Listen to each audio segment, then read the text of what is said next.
getting forward and then looking to play pulling the hook. But the real problem for Manny was conquering spin bowling. It was a demon that troubled you in the early, middle and late 90s, but one that you conquered in 2001 in India. We've got some dismissals here. Why was spin a problem?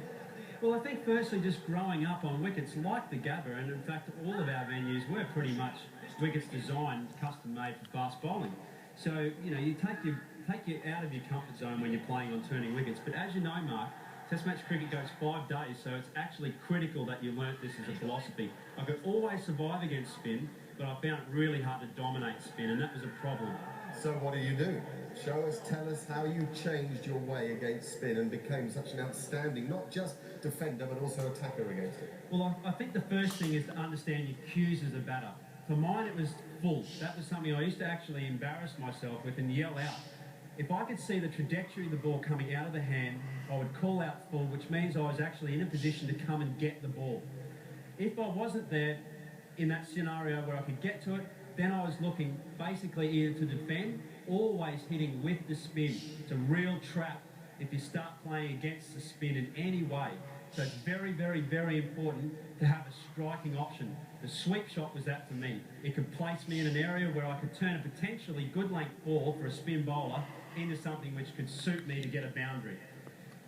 The risk to that, though, however, is that you can't try and play it too square. So the more risk is associated with the non-vertical aspect of your bat.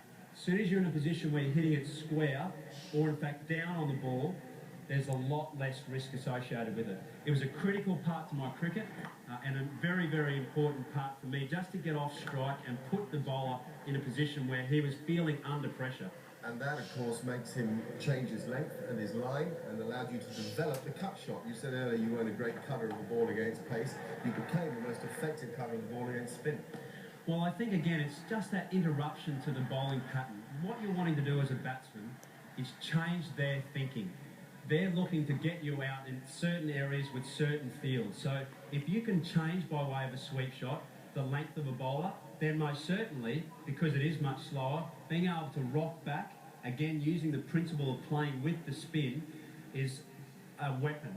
Once you've got in that scenario where the spinner is now neither being able to produce a ball that can get you out and you're in a scenario where you can attack, then you really own the